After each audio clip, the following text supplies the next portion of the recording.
Alhamdulillahilladzi hadana lihadza wa ma kunna linahtadiya laula an hadana Allah. Wa ashhadu an la ilaha illallah wahdahu la syarikalah wa ashhadu anna Muhammadan abduhu wa rasuluh. Allahumma salli wa sallim wa barik ala abdika wa rasulika wa habibika wa mustafaka Muhammad sallallahu alaihi wasallam wa ala alihi wa ashabihi wa man istanna bi sunnatihi wa ihtada bi hadyihi ila yaumiddin. Allahumma allimna ma yanfa'una wanfa'na bima 'allamtana wa zidna ilma. Thumma amma ba'du. Yang kami hormati segenap keluarga besar Bapak Ramli Mustafa, semoga Allah senantiasa menjaga beliau, sekeluarga, dan melimpahkan keberkahan kepada semua. Yang kami hormati pula segenap pengurus dan pengelola Masjid Ramli Mustafa, para aparat keamanan, dan segenap asatidzah serta hadirin dan hadirat sekalian rahimakumullah. Assalamualaikum warahmatullahi wabarakatuh. Alhamdulillah, kita bersyukur kepada Allah Subhanahu wa taala sampai saat ini kondisi, keadaan kita semua baik-baik saja. Bapak-bapak, apa kabar ini? Baik? Sehat? Bagaimana hubungan kita dengan Allah? Baik, insya Allah. Semoga Allah Subhanahu wa ta'ala menjadikan kita setiap waktu semakin bertambah dekat kepada Allah Subhanahu wa ta'ala. Hadirin yang dimuliakan Allah, menjadi sebuah kebahagiaan tersendiri bagi kita sebagai umat Islam, karena Islam adalah agama yang selaras dengan fitrah manusia. Islam adalah agama yang sangat relevan dengan kondisi di setiap masa. Allah jadikan setiap manusia memiliki fitrah senang, damai, dan tentram bersama Islam. Sebagaimana Allah firmankan di dalam surat Ar-Rum ayat 30. Di dalam ayat tersebut Allah Subhanahu wa taala mengukuhkan, Allah berfirman, "Fa'aqim wajhaka lid-dini hanifah fitratallahi allati fataran nasa 'alaiha la tabdila li khalqillah dzalika ad-dinul qayyim walakinna aktsaran nasi la ya'lamun." Allah Subhanahu wa taala berfirman menyatakan, maka luruslah engkau berada di atas agama Allah Subhanahu wa taala, karena itu adalah fitrah yang Allah Subhanahu wa ta'ala tetapkan di atas setiap fitrah manusia. Tidak ada yang dapat merubah penciptaan Allah Jalla wa'ala. Akan tetapi kebanyakan manusia tidak mengetahuinya. Maka semoga kita ini dijadikan oleh Allah Subhanahu wa ta'ala bukan kebanyakan yang tidak mengetahui hal ini. Kita ingin kita menjadi hamba-hamba Allah yang tahu, bahkan lebih daripada itu meyakini bahwa Islam adalah agama yang telah sesuai dengan fitrah manusia. Nanti bapak-bapak dan ibu-ibu sekalian bisa melihat di dalam mushaf Al-Quran, lihat di dalam surat Ar-Rum ayat 30 ini, bahwa Allah Subhanahu wa ta'ala telah menetapkan agama Islam sebagai agama yang selaras dengan fitrah. Karena itulah setiap bagian dari tuntunan agama Islam akan dapat diterima dengan lapang dada oleh setiap muslim. Dan Allah Subhanahu wa ta'ala menegaskan bahwa manakala Allah Subhanahu wa taala ingin memberikan hidayah kepada seorang hamba, maka Allah akan jadikan dada hamba tersebut lapang untuk menerima Islam. Dadanya lapang, dadanya tidak sempit. Sebagaimana firman Allah Subhanahu wa taala,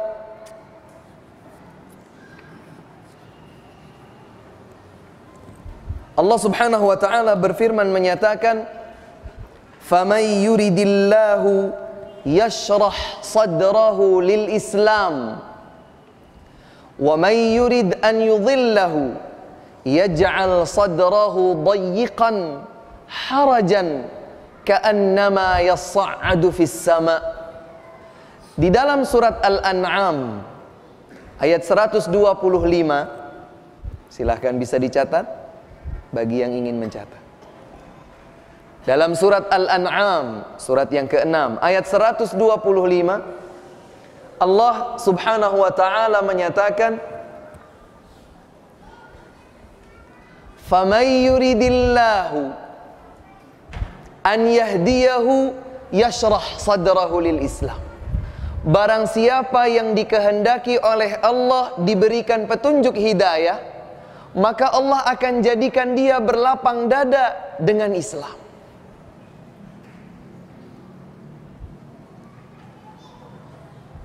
Dan sebaliknya, barang siapa yang dikehendaki oleh Allah untuk tidak mendapatkan hidayah, Allah ingin simpangkan jalan hamba tersebut, maka Allah akan jadikan dia merasa berat, berdada sempit.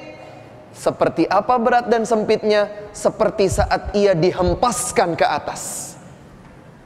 Kalau kita itu dilempar ke atas, atau saat landing misalnya ya, naik pesawat, kemudian tiba-tiba dengan kecepatan yang cukup tinggi, kita terhempas ke atas, maka seakan-akan ada yang terasa sempit di dada. Allah Subhanahu wa taala mendekatkan analogi tersebut bagi kita. Barang siapa yang dikehendaki oleh Allah diberikan hidayah petunjuk, maka Allah akan jadikan dadanya lapang menerima Islam. Sebaliknya, barang siapa yang dikehendaki untuk tersimpang jalan, maka Allah Subhanahu wa taala akan jadikan dadanya itu sempit dan berat untuk menerima Islam. Na'udzubillah. Oleh karena itu hadirin sekalian rahimakumullah, ini adalah sebuah kenikmatan yang besar. Tatkala Allah Subhanahu wa taala menjadikan kita sebagai kaum muslimin, kaum muslimat. Dan Islam diambil dari kata istislam yang artinya berserah diri. Berserah diri itu artinya saya tunduk, saya patuh, saya benar-benar berserah diri hanya kepada Allah Subhanahu wa taala. Apa yang Allah perintahkan, itulah yang saya kerjakan. Apa yang Allah larang, maka itulah yang saya tinggalkan. Siapa yang ditunjuk oleh Allah menjadi nabi, penuntun dan pembimbing, itulah yang saya ikuti. Apa yang telah Allah turunkan sebagai kitab suci, itu pula yang akan saya kerjakan. Berserah diri sepenuhnya kepada Allah Subhanahu wa ta'ala. Dan yang akan menjadi konsentrasi kita pada kesempatan pagi sampai jelang siang hari nanti adalah tentang hak-hak setiap muslim. Ya, hadirin sekalian, kalau kita benar-benar mencermati, mempelajari dengan seksama yang telah ditetapkan oleh Islam bagi setiap hamba muslim, maka kita akan melihat keindahan di balik itu semua. Indah rasanya, benar-benar membuat lapang dada kita masing-masing, dan akan menjadikan kita semakin cinta kepada Allah, cinta kepada Nabi Muhammad SAW, dan cinta kepada Islam. Sesungguhnya kalau kita ingin satu demi satu melihat apa sajakah yang menjadi tuntunan Islam dalam hal hak-hak seorang muslim, maka kajiannya akan sangat panjang. Saya akan jadikan sebagai 5 bagian pokok hak seorang muslim atau muslimah. Ada 5 aspek. Yang pertama, seorang muslim dan muslimah itu berhak untuk mendapatkan kebebasan beribadah kepada Allah Subhanahu wa ta'ala. Hadirin sekalian, sebagai seorang muslim, dimanapun dia berada, dia berhak untuk mendapatkan kebebasan beribadah kepada Allah Subhanahu wa ta'ala. Karenanya, mengapa seorang muslim yang berada di sebuah tempat dia tidak mendapatkan kebebasan beribadah kepada Allah, maka sangat dianjurkan bahkan sampai pada tahapan hukum wajib untuk berhijrah dalam rangka mendapatkan kebebasan, ketenangan, kedamaian untuk beribadah kepada Allah Subhanahu wa ta'ala. Maka hak terbesar seorang muslim nomor satu yang menjadi konsentrasi kita saat ini adalah seorang muslim atau muslimah berhak untuk mendapatkan kebebasan beribadah, mendekatkan dirinya kepada Allah Subhanahu wa ta'ala, terutama di masjid-masjid. Karena sejatinya masjid itu adalah sumber, pusat, induk perkembangan, pendidikan, pembimbingan segenap lapisan kaum muslimin. Nabi SAW saat berhijrah dari Makkah ke Madinah, apa yang pertama beliau lakukan di kampung Quba? Apa yang beliau lakukan? Mendirikan masjid. Setelah beliau meninggalkan kampung Quba menuju kampung kota Madinah Munawwarah saat itu, apa yang beliau lakukan? Membangun masjid. Mengapa masjid dibangun? Karena ternyata masjid itu bukan hanya sekedar tempat untuk salat, tetapi masjid menjadi induk media pendidikan, edukasi, pembimbingan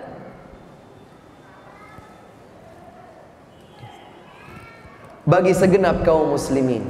Wah, Masya Allah, suaranya jadi tambah kenceng ini.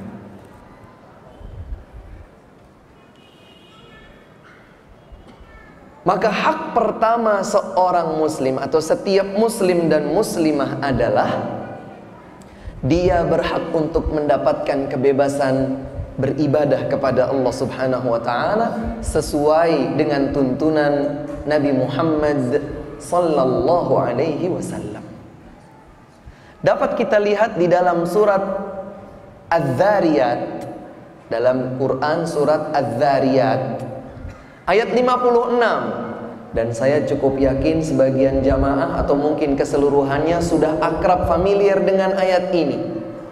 Allah Subhanahu wa ta'ala berfirman menyatakan, "Wa ma khalaqtul jinna wal insa illa ya'budun." Allah Subhanahu wa ta'ala menetapkan, tidaklah aku ciptakan jin dan manusia, kata Allah, kecuali agar mereka beribadah kepadaku. Maka tujuan utama diciptakannya jin dan manusia adalah agar mereka beribadah kepada Allah. Konsekuensi logisnya adalah setiap hamba muslim atau muslimah yang telah mengikrarkan keislaman, dia berhak untuk mendapatkan kebebasan untuk beribadah kepada Allah Subhanahu wa ta'ala. Dan mengapa pula dalam sejarah Islam terjadi peperangan di antara kaum muslimin dan selain mereka yang memusuhi Islam, agar orang-orang yang sejatinya berkemungkinan untuk mendapatkan hidayah Islam bisa mendapatkan kebebasan beribadah, tunduk patuh kepada Allah Subhanahu wa ta'ala Rabbul Alamin. Oleh karena itu hadirin sekalian, dimanapun kita dapatkan komunitas kaum muslimin, kita dapatkan masjid, hendaklah yang menjadi semangat kita itu adalah semakin menguatkan barisan kaum muslimin beribadah kepada Allah Subhanahu wa ta'ala, mengesahkan Allah Subhanahu wa ta'ala dalam ibadah, tidak menyekutukan Allah Subhanahu wa ta'ala dalam bentuk ibadah apapun. Kalau hak ini diganggu oleh orang lain, dihambat, dihalangi oleh pihak lain, maka seorang muslim berdasarkan ayat 56 dalam surat Adz-Dzariyat ini, ia berhak untuk mendapatkan haknya. Dia berhak untuk mendapatkan kebebasannya.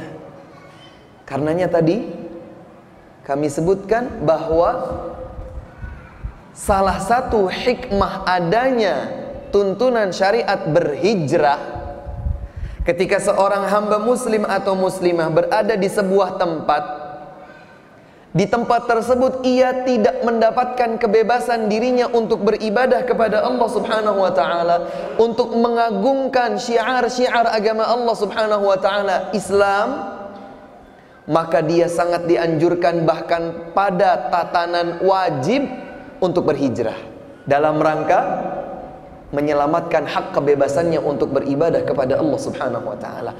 Ini hak yang mutlak, tidak bisa diganggu-gugat. Oleh karena itu, sepanjang yang kami tahu, kalau nanti saya keliru silahkan dikoreksi, bahwa setiap muslim sebagai warga negara ini, dia berhak untuk menjalankan agama yang diyakininya. Apakah itu dilakukan secara individu ataukah dilakukan secara bersama-sama dengan sesama umat agama tersebut. Nah, kita sebagai kaum muslimin, hendaknya kita berbahagia, alhamdulillah. Di Indonesia kita mendapatkan kebebasan untuk beribadah kepada Allah Subhanahu wa taala. Alhamdulillah. Alhamdulillah.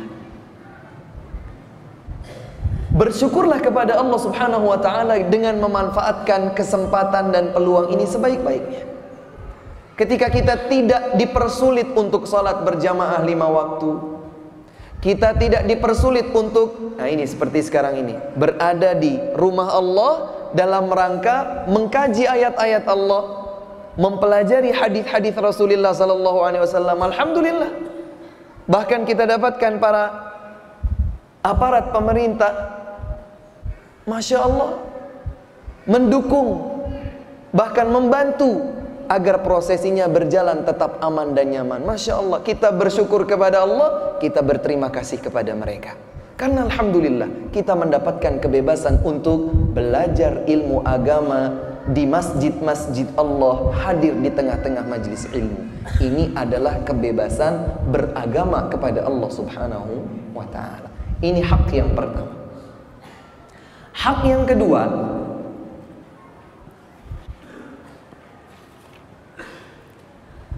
setiap hamba muslim dan muslimah, dia berhak untuk mendapatkan penghormatan, terhormat dan terlindungi. Apanya? Darahnya, hartanya, dan kehormatannya.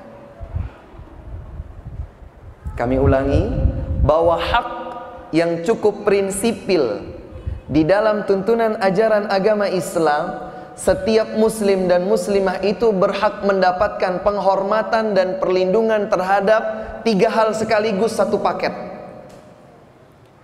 Terjaga dan terlindungi darahnya, terjaga dan terlindungi hartanya, terjaga dan terlindungi kehormatannya. Tidak boleh bagi siapapun untuk menistakan atau mencabik-cabik hak 3 hal ini: darahnya, hartanya, kehormatannya. Hadirin yang dimuliakan Allah, dalam sebuah kesempatan bersejarah pada perjalanan hidup Nabi Muhammad Rasulullah sallallahu alaihi wasallam, tepatnya pada peristiwa haji wada', haji perpisahan. Pada momentum itulah untuk yang pertama kali dan terakhir kalinya Nabi Muhammad sallallahu alaihi wasallam berhaji bersama para sahabatnya. Perjalanan yang syarat edukasi, pendidikan, baik bagi para sahabat atau bagi kita semua sebagai umat Nabi Muhammad sallallahu alaihi wasallam. Dan pada peristiwa haji perpisahan tersebut ada beberapa ayat diturunkan. Ada beberapa hadis dan wasiat dari Nabi Muhammad sallallahu alaihi wasallam disampaikan. Di antaranya adalah, nah ini yang berkaitan dengan pembahasan kita. Nabi Muhammad sallallahu alaihi wasallam bersabda, "Inna dima'akum wa amwalakum wa a'radakum haramun 'alaikum ka hurmati yaumikum hadza fi syahrikum hadza fi baladikum hadza ala hal ballaght Allahumma fashhad." Nabi SAW berdiri di hadapan para sahabatnya yang turut melaksanakan ibadah haji saat itu. Waktu itu para sahabat jumlahnya sangat banyak. Dan apa yang akan beliau sampaikan tidak hanya berlaku untuk para sahabat saja, tapi berlaku sampai hari kiamat tiba. Kata Nabi SAW, sungguh, kalau dalam bahasa Indonesia, kata-kata sungguh itu dihadirkan untuk menguatkan sebuah ungkapan, Pak. Saya tidak mencuri, biasa. Sungguh saya tidak mencuri. Sungguh ini dihadirkan untuk menguatkan. Kata Nabi SAW, sungguh harta darah-darah kalian, dima'akum, darah-darah kalian, amwalakum, harta-harta kalian, a'radakum, kehormatan-kehormatan kalian, harga-harga diri kalian, haramun 'alaikum, dijaga, dilindungi dan dihormati seperti terhormatnya hari kalian ini. Hari itu adalah hari Arafah. Hari Arafah itu hari yang mulia atau tidak? Hari yang terhormat atau bukan? Bahkan bangsa jahiliyah, kaum Arab jahiliyah sebelum Islam datang, tatkala ada bulan Muharram dan juga bulan Dzulhijjah, mereka menahan diri dari melakukan peperangan. Tidak ada. Dianggap sebagai syahrullah al-haram, masa yang patut dihormati. Dan sampai saat ini kita dapatkan ada bulan-bulan suci yang lebih dihormati jika dibandingkan dengan bulan-bulan yang lain. Maka Nabi SAW menegaskan, sungguh darah-darah kalian, harta-harta kalian, harga diri kalian terhormat seperti terhormatnya hari kalian ini, di bulan kalian ini, di negeri kalian ini. Saat itu Nabi menyatakannya di Arafah, di tanah haram. Nabi SAW menyamakan kehormatan darah, harta dan kehormatan kita seperti terhormatnya hari Arafah di bulan Dzulhijjah di tanah suci. Terhormat. Tidak boleh mudah-mudah ditumpahkan darah seseorang yang telah masuk ke dalam agama Islam. Tidak boleh mudah-mudah dirampas harta seorang muslim yang telah menyatakan keislamannya. Sebagaimana pula tidak boleh dijatuhkan, dirusak dan dihancurkan kehormatan seorang muslim setelah ia benar-benar berikrar dengan keislamannya. Nanti insya Allah kita akan lebih lanjut mengungkap kenapa tidak boleh ghibah, menggunjing orang lain. Kenapa tidak boleh namimah, mengadu domba di antara kaum muslimin? Kenapa tidak boleh membenci kaum muslimin? Kenapa tidak boleh mencuri harta kaum muslimin? Kenapa? Ternyata bermuara pada satu hal, yaitu hak prinsipil seorang muslim dan muslimah setelah masuk ke dalam agama Islam, ia terhormat darahnya, hartanya, dan harga dirinya. Bahkan Rasulullah sallallahu alaihi wa ala alihi wasallam menyatakan, فَإِذَا فَعَلُوا ذَلِكَ عَصَمُوا مِنِّي دِمَاءَهُمْ وَأَمْوَالَهُمْ إِلَّا بِحَقِّ الْإِسْلَامِ. Apabila seseorang telah berikrar dengan 2 kalimat syahadat, selanjutnya ia menjalankan salat, selanjutnya ia membayar zakat, maka darah dan hartanya terlindungi. Oleh karena itu hadirin sekalian, kita harus bersama-sama barisan pemerintah negeri ini untuk memberantas ideologi-ideologi keliru meskipun atas nama Islam, ketika mengatasnamakan Islam tetapi melakukan kerusakan dan pengerusakan di mana-mana. Karena Islam tidak sejalan dengan itu. Kita ingat beberapa tahun yang lalu ada seseorang yang atas nama jihad, atas nama Islam, di hari yang mulia seperti hari Jumat, dia masuk ke sebuah masjid di mana imam khatib sedang berkhutbah.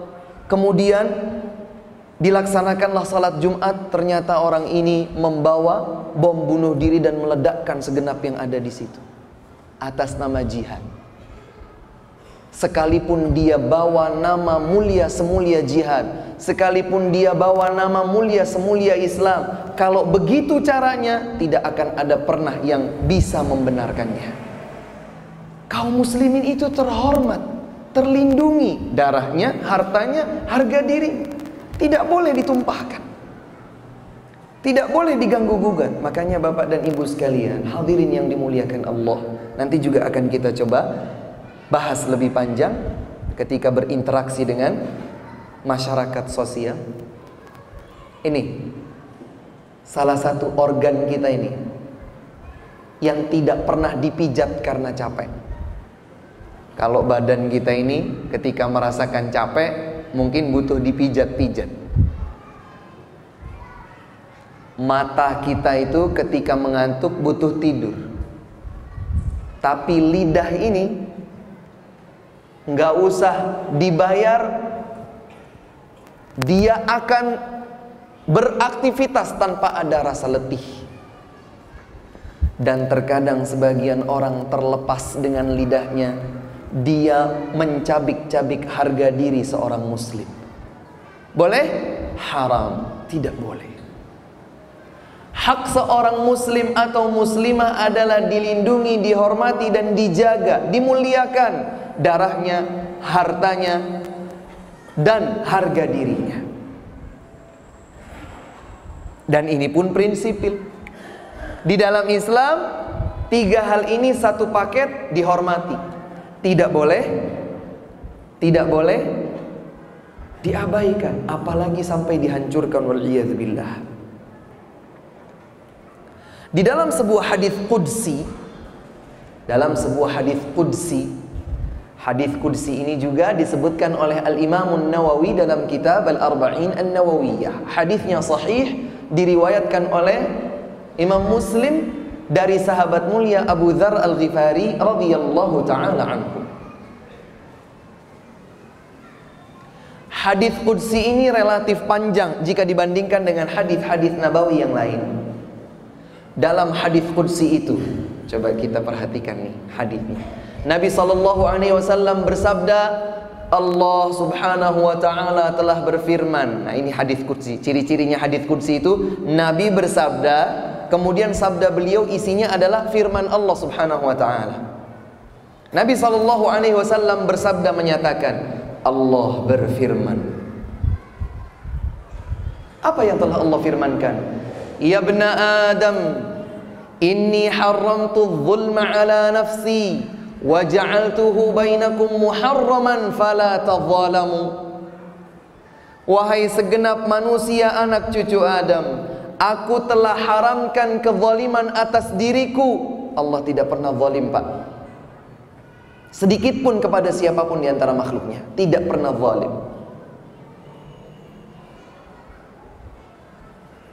Wa mallahu bidzallamin lil 'abid. Allah sama sekali tidak pernah zalim kepada hamba-hambanya. Kata Allah dalam hadis qudsi ini, aku telah haramkan kezaliman atas diriku. Artinya Allah tidak akan pernah zalim kepada siapapun di antara makhluknya. Kemudian Allah melanjutkan, wa ja'altuhu bainakum muharraman fala tadzalamu. Dan aku telah jadikan kezaliman itu haram dilakukan di antara kalian, maka jangan kalian saling berbuat zalim. Kalau seorang muslim telah dimuliakan dengan keislamannya, dimuliakan hartanya, darahnya, nyawanya, dan harga dirinya, maka haram hukumnya untuk diganggu. Haram hukumnya untuk ditindas, disakiti, dan demikian seterusnya. Dengan demikian sudah dua ini. Yang pertama, hak prinsipil seorang muslim adalah apa tadi? Mendapatkan kebebasan untuk beribadah kepada Allah Subhanahu wa taala. Yang kedua, hak untuk dilindungi, dihormati darahnya, hartanya, dan harga dirinya. Ini yang kedua. Yang ketiga, hadirin sekalian, adalah hak persaudaraan di antara sesama kaum muslimin. Persaudaraan Islam. Bayangkan ini Bapak dan Ibu sekalian, kita semua sedang berkumpul, semua adalah kaum muslimin, alhamdulillah. Tiba-tiba seandainya tiba-tiba datang seseorang dari luar arah masjid, masuk ke dalam masjid, dan dia berkata, aku ingin masuk Islam. Aku ingin masuk Islam. Belum. Saat itu statusnya belum satu persaudaraan dengan kita dalam agama ini, belum. Tapi begitu kemudian dia mengikrarkan dua kalimat syahadat, asyhadu an la ilaha illallah wa asyhadu anna muhammadar rasulullah, saat itu dia telah masuk menjadi bagian dari kita sebagai persaudaraan kaum muslimin. Maka hak yang ketiga sebagai setiap muslim atau muslimah adalah dia mendapatkan hak persaudaraan bersama segenap kaum muslimin dimanapun dia berada. Bahkan Allah Subhanahu wa ta'ala yang telah mengukuhkan persaudaraan di antara kaum muslimin, kaum mukminin, di dalam Al-Quran surat Al-Hujurat. Bapak dan Ibu yang mencatat boleh menulisnya. Dalam surat Al-Hujurat ayat 10, ayat yang ke-10,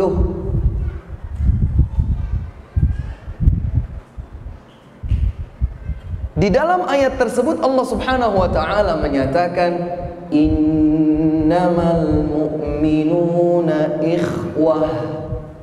Apa artinya? Sesungguhnya kaum mukminin bersaudara. Mohon maaf ya Pak, saya belum kenal satu persatu secara individu bersama yang hadir di sini.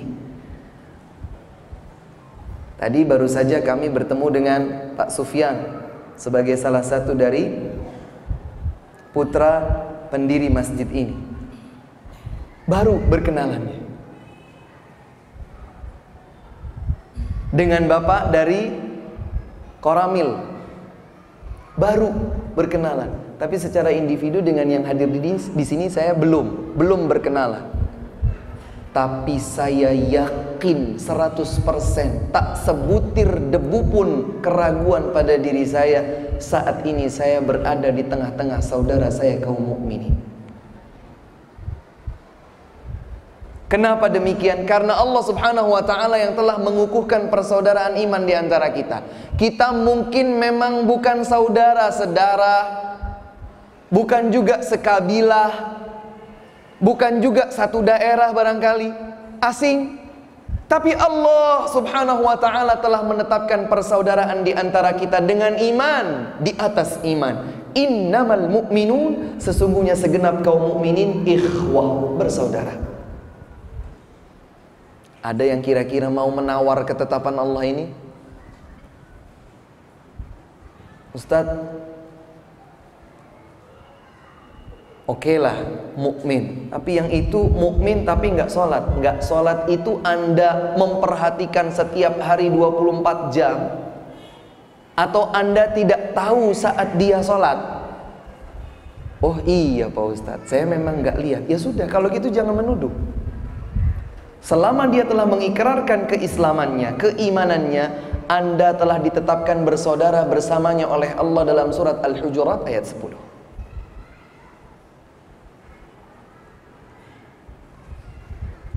Maka subhanallah, di dalam Islam semuanya akan menjadi indah dan semuanya akan menjadi relatif mudah.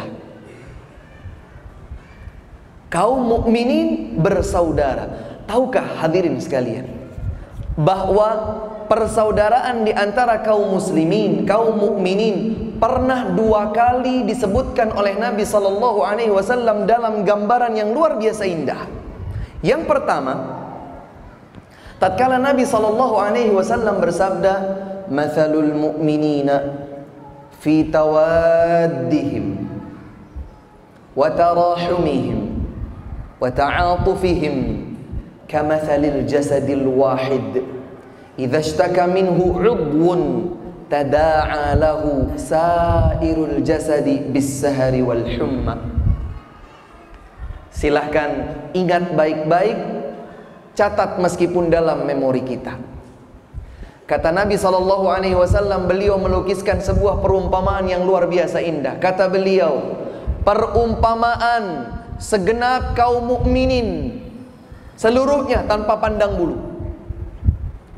Perumpamaan segenap kaum mukminin dalam saling mencintai, dalam saling menyayangi, dalam saling tolong menolong dan membantu, seperti satu tubuh, satu raga, satu jasad badan. Kemudian mungkin kita bertanya, bagaimana itu? Kalau salah satu bagian dari tubuh ini terluka, mengeluhkan sebuah sakit, maka terpanggillah segenap anggota tubuh yang lain untuk merasakan tidak bisa tidur, bahkan ikut demam. Dan ini subhanallah sesuatu yang sangat mudah untuk kita pahami. Seseorang kadang-kadang sedang memperbaiki sesuatu, dia ingin pasang paku, pakai palu Pak, tidak sengaja terlepas. Palu itu dengan kerasnya dipukulkan dan mengenai ibu jari tangannya. Kira-kira yang akan mengaduh kesakitan itu ibu jarinya atau lisannya? Lisannya. Secara otomatis. Aduh, padahal yang kena cuma ini, tapi semuanya seakan ikut merasakan sakit. Ternyata kukunya sampai terkelupas, kulit di dalam kukunya terluka mengeluarkan darah. Itu terjadi siang hari, dan bayangkan jika malam hari tiba, akan bengkak, sedut, dut, rasa sakitnya itu.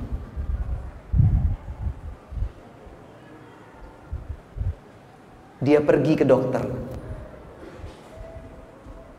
dikasih pil penahan rasa nyeri, sakit. Kira-kira yang minum pilnya itu ibu jari atau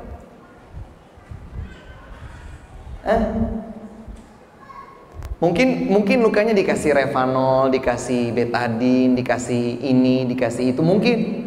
Tapi kemudian dokter meresepkan pil penahan rasa sakit. Ayo jempol, minumlah pil ini. Gak mungkin ikut minum. Ternyata saking sudah terkena kuman, maka datanglah demam. Yang demam cuman ibu jarinya, panas, dingin, dikasih termometer di sini, atau seluruh sekujur tubuhnya, sekujur tubuh. Bahkan yang harus dipasangi termometer di bagian lipatan ketiaknya, di lehernya mungkin, atau di dalam lidahnya. Sampai-sampai dia tidak bisa tidur, resah kanan, kiri, merasa sakit semua badannya, demam. Subhanallah, padahal yang terluka adalah ibu jari. Analogi yang sangat logis bisa dipahami dengan mudah oleh siapapun di antara kaum mukminin. Kalau Anda ingin tahu bagaimana semestinya persaudaraan kaum mukminin, satu saja dari mereka tersakiti, maka semua ikut merasa tersakiti. Satu saja mengalami musibah, maka semua terpanggil untuk meringankan musibah tersebut. Dan begitu seterusnya. Diajak kita itu untuk berempati benar-benar terhadap segenap saudara kita kaum mukminin. Ini perumpamaan yang pertama, Pak. Ada perumpamaan yang kedua. Ada perumpamaan yang kedua.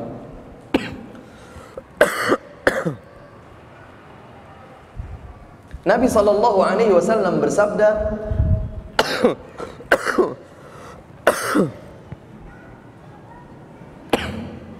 Bismillah.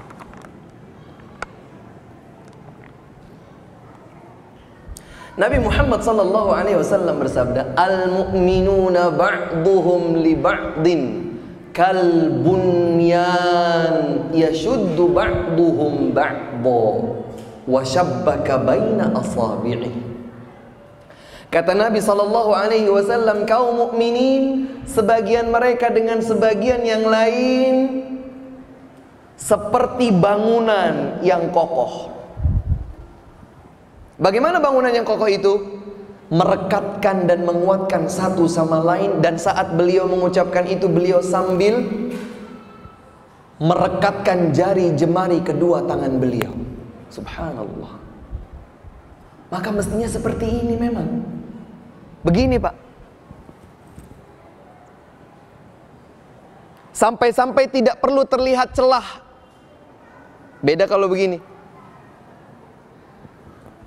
Direkatkan. Wasyabbaka. Kata perawi hadis, direkatkan jari jemari kedua tangan beliau untuk menggambarkan mestinya begini nih kaum mukminin, persaudaraan mereka ini seperti ini. Subhanallah. Hak seorang muslim atau setiap muslim dan muslimah dari saudara-saudaranya kaum mukminin yang lain mendapatkan persaudaraan yang utuh, mendapatkan persaudaraan yang tulus. Oleh karena itu, jangan terbiasa melihat saudara muslim, saudara mukmin dengan kacamata materi. Jangan terbiasa melihat saudara kita yang muslim atau muslimah dari kacamata cocok tidak cocok saya bergaul, nyambung atau tidak nyambung saat kita jalan bareng.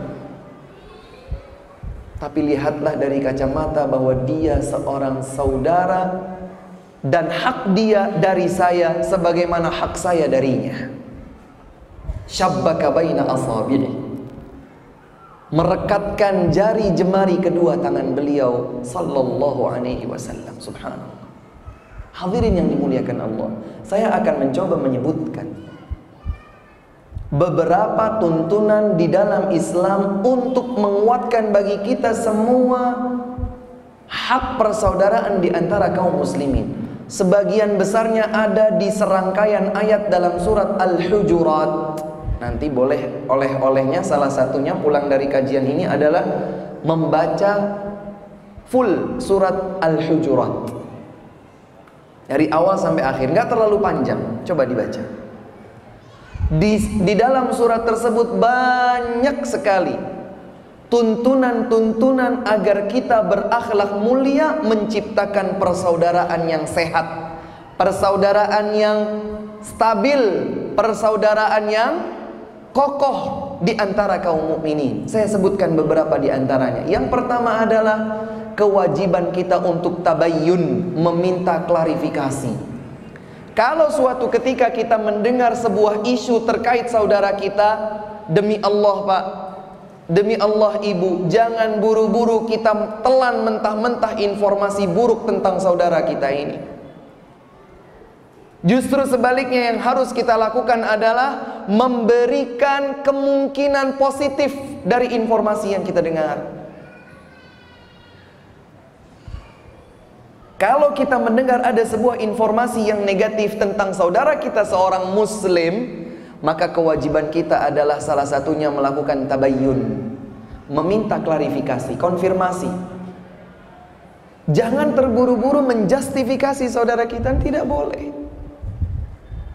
Haknya dari kita adalah kita bertanya, benar nggak informasi yang saya dengar ya akhi, ya ukhti, saudaraku, saudariku, benarkah informasi yang aku dengar tentang engkau, bahwa katanya kemarin engkau A, B, C, dan seterusnya.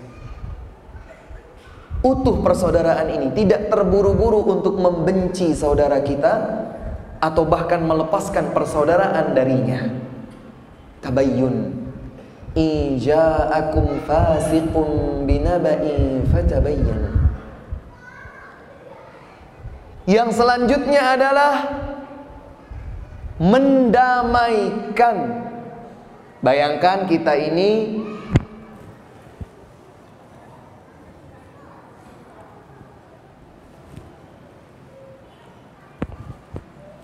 bayangkan bahwa kita mengetahui bahwa saudara kita si A dan si B sedang bersengketa, sedang bertikai, ya, sedang bersengketa, sedang bertikai.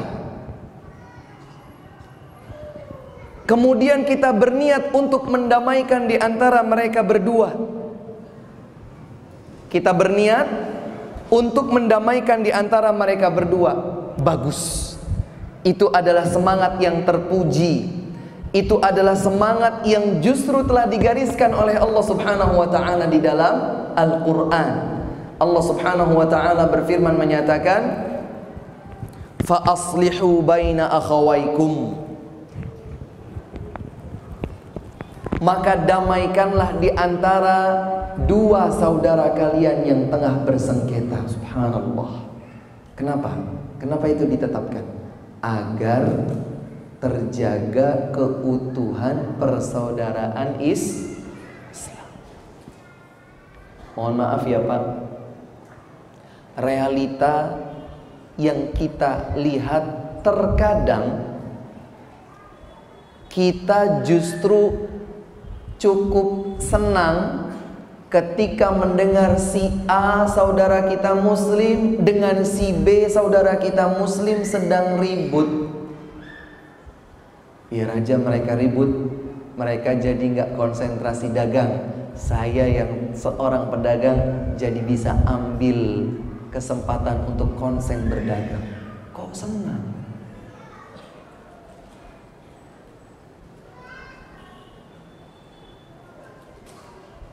Atau bahkan kita jadikan itu sebagai kartu as, simpan.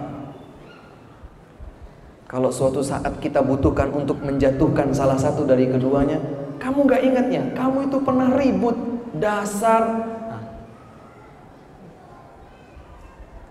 Realita ini terkadang kita dapatkan, dan semoga Allah Subhanahu wa ta'ala menyelamatkan diri kita masing-masing dari sifat tercela semacam itu. Tidak boleh. Semangat kita mestinya saat kita melihat ada dua saudara kita muslim yang sedang bertikai, semangat kita adalah semangat untuk mendamaikan. Fa aslihu baina akhawaykum.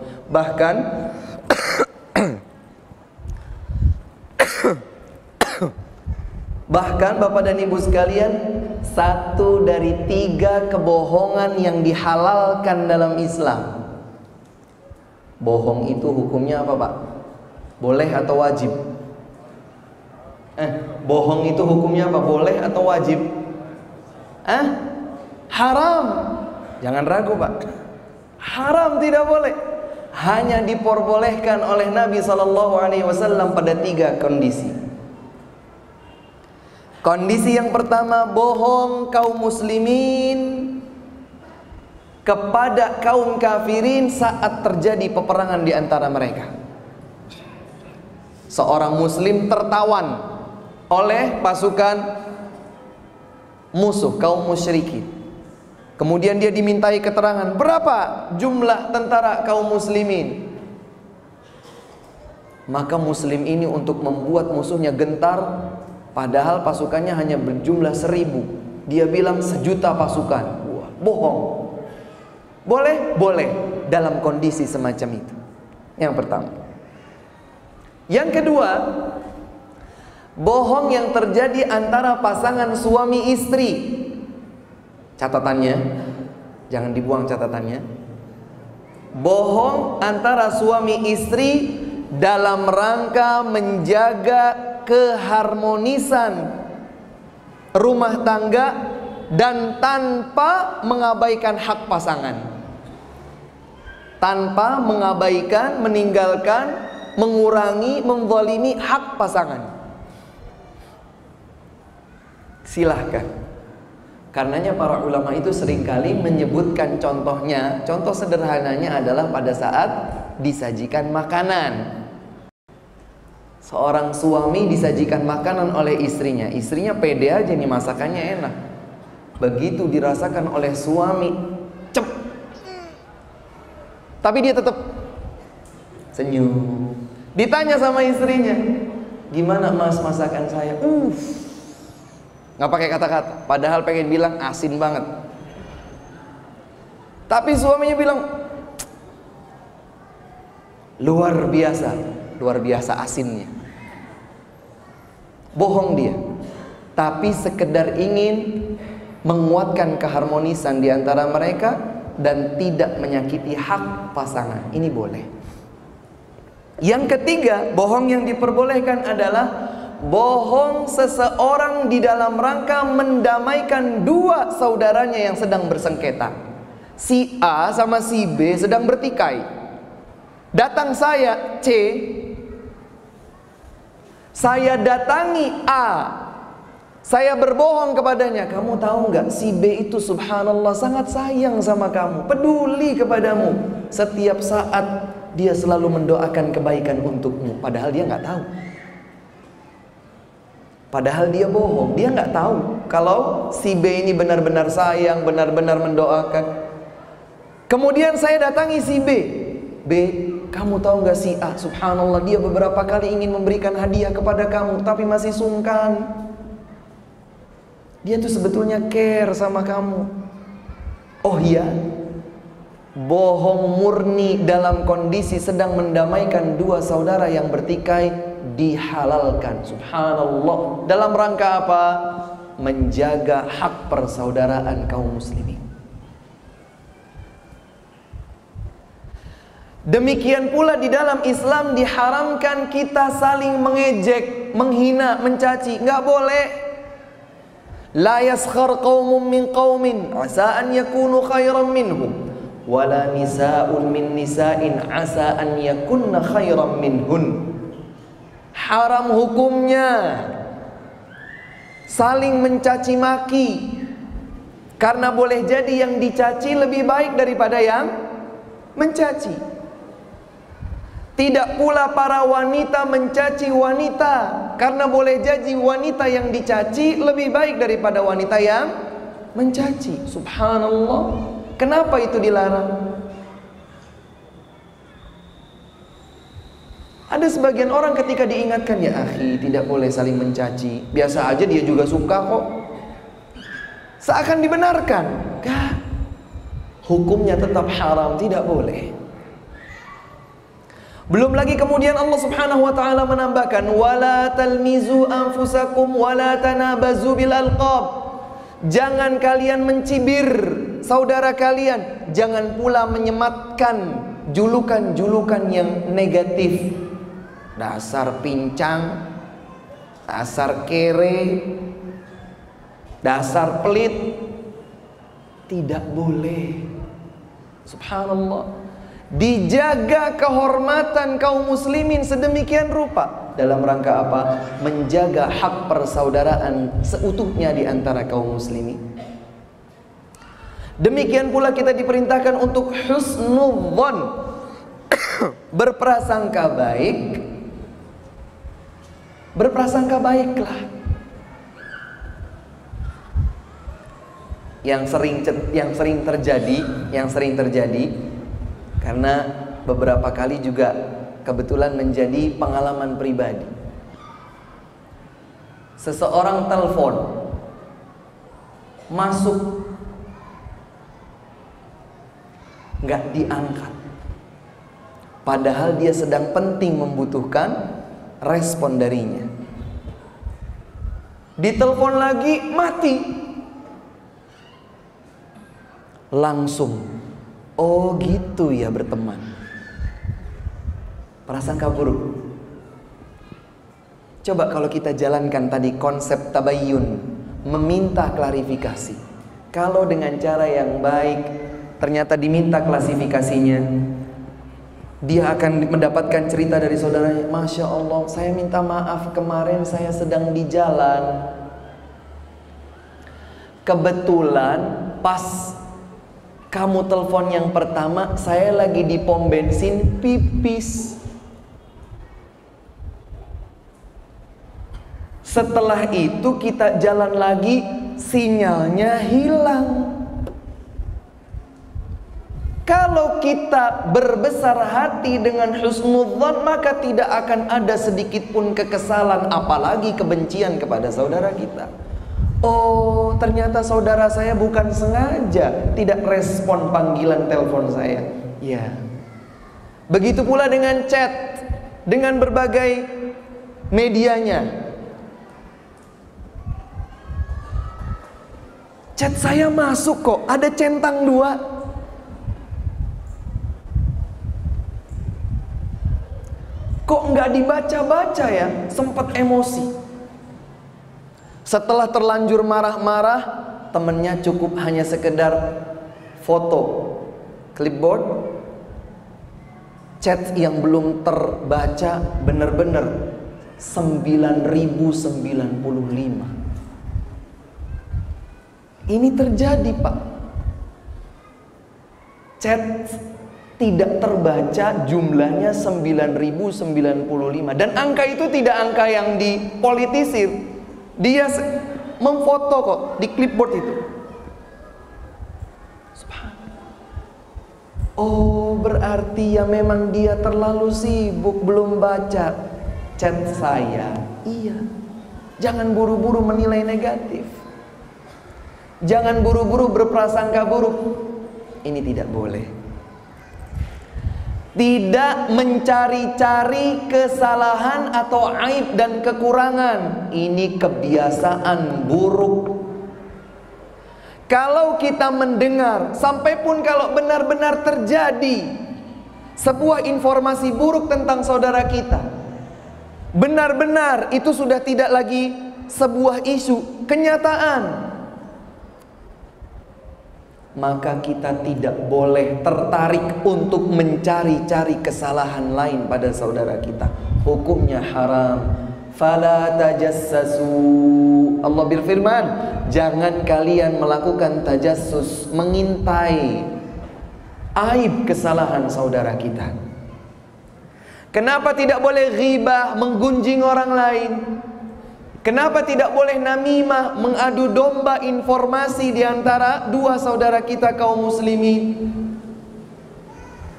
Bahkan Bapak, mengapa kalau ada 3 orang dalam sebuah ruangan tertentu, haram hukumnya 2 dari 3 ini bicara bisik-bisik tanpa terdengar si ketiga? Haram. Tidak boleh. Atau 3 dalam sebuah ruangan, sebuah mobil misalnya, yang 2 ini kebetulan berasal dari daerah tertentu dan nyambung dengan bahasa daerah tertentu, sementara yang ketiga ini tidak. Tinggalkan. Kenapa Ustadz? Tidak boleh. Nabi SAW menyatakan, "Idza kuntum thalathatan fala yatanajasnani duna thalith." Jika kalian sedang bertiga, maka janganlah dua orang di antara kalian berbincang-bincang tanpa mengikut sertakan yang ketiga. Subhanallah. Lebih terperinci daripada itu, kenapa kita tidak boleh membeli sebuah objek perniagaan jika barang tersebut masih belum selesai dari transaksi antara si A dan si B dan keduanya adalah saudara kita? Nggak boleh kita masuk dan merusak transaksi yang belum tuntas ini. Wala yabi' ala bai'i akhi. Haram hukumnya bagi seorang muslim untuk melakukan transaksi di atas transaksi yang belum tuntas terjadi di antara kaum muslimin, di antara dua muslim. Subhanallah. Sebagaimana pula tidak boleh bagi seorang pemuda yang ingin melamar seorang wanita cantik pilihannya, kalau wanita cantik pilihannya tersebut masih belum tuntas menjawab pinangan saudaranya yang muslim, masih pada masa tempo ingin berikan jawaban dulu, minta waktu 1 pekan nanti baru ada keputusan. Sudah dipinang, minta waktu jawabannya 1 pekan. Belum 1 pekan, saya memberanikan diri nih, mumpung dia nggak ada nih, saya lebih ganteng, saya lebih kaya, saya lebih pintar, saya lebih bertitel, saya lebih pede aja maju. Haram. Kenapa itu semua diharamkan? Di dalam rangka menjaga keutuhan persaudaraan hak setiap muslim.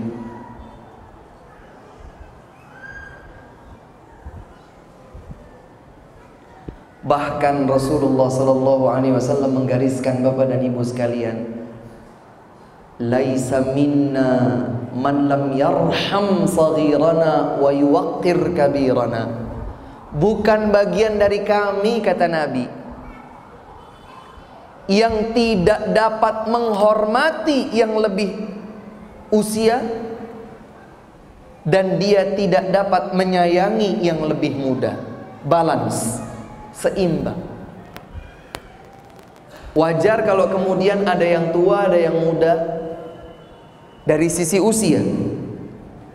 Maka kata Nabi SAW, di dalam rangka menjaga keutuhan persaudaraan di antara kaum mukminin, bukan dari kami yang tidak mampu menghormati yang lebih tua dan menyayangi yang lebih muda. Subhanallah. Demikian pula Nabi SAW menggariskan, wallahi la yu'min, wallahi la yu'min, wallahi la yu'min. Demi Allah tidak beriman, demi Allah tidak beriman, demi Allah tidak beriman. Diulang berapa kali? 3 kali, Pak. Maka para sahabat langsung keheranan dan bertanya, siapa Rasul? Siapa yang engkau telah sumpahi dia tidak beriman dan 3 kali diulang? Kata Nabi SAW, man la yu'minu jaruhu bawa'iqahu. Siapa saja yang tetangga-tetangga sekitarnya tidak merasa aman dari ancaman gangguannya. Subhanallah. Subhanallah. Inilah keindahan Islam, hadirin sekalian. Jadi kalau saudara atau tetangga kita ada yang tidak merasa aman dari gangguan kita, baik dari lisan kita atau gangguan anggota tubuh kita, maka saat itu kita mengkhawatirkan masuk ke dalam sabda Nabi SAW, demi Allah tidak beriman, demi Allah tidak beriman, demi Allah tidak beriman. Inilah Islam. Jangan dianggap sepele masalah bertetangga di antara kaum muslimin. Demi Allah, Pak, kalau kita melihat tuntunan Islam, maka kita hanya akan bisa menggeleng-gelengkan kepala, tanda kagum kita terhadap keindahan tuntunan Islam. Nabi dalam kesempatan yang lain juga pernah bersabda, la imana liman la amanata lahu. Tidak ada iman pada diri seseorang yang tidak amanah. Tidak ada iman pada diri seseorang yang tidak amanah. Mas, saya mau curhat, tapi saya titip, jangan diceritakan siapa-siapa ya, tolong. Amanah ya, jangan diceritakan ya. Beres, siap. Sehari lolos, 3 hari belum cerita, seminggu belum cerita, sebulan nggak sabar. Tahu nggak itu fulan? Kartu asnya ada sama saya. Cerita. Subhanallah. Kalau tidak siap menerima amanah dari orang lain, katakan maaf, saya takut tidak siap menyimpan rahasiamu. Ceritakan saja kepada yang lain, mohon maaf sama sekali. Bukan dalam rangka saya tidak suka kepadamu, tapi saya khawatir saya tidak bisa menyimpan rahasia ini. Bahkan Nabi SAW sampai menyebutkan indikator seseorang itu akan menitipkan sebuah amanah. Kata Nabi SAW, jika salah seorang dari saudara kalian berbicara, namun sebelumnya ia tengok kanan, tengok kiri, artinya dia akan menitipkan sebuah rahasia. Dan itu adalah amanah.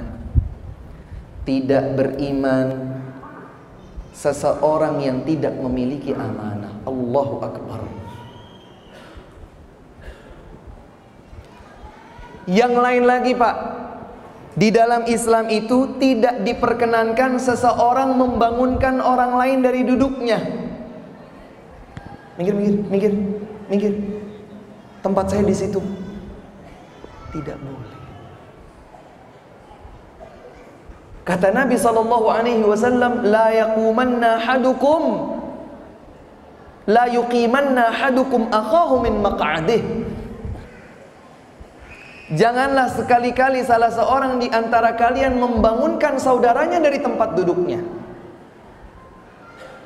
Dan para sahabat Nabi SAW, generasi terbaik umat ini, mereka paham benar bagaimana implementasi tuntunan Nabi SAW. Sampai-sampai sahabat yang bernama Abdullah bin Umar radhiyallahu anhuma, Pak, beliau itu paling tidak mau, paling tidak suka terhadap seseorang yang sengaja bangun dari tempat duduknya untuk mempersilahkan dirinya duduk. Abdullah bin Umar tidak mau. Duduk.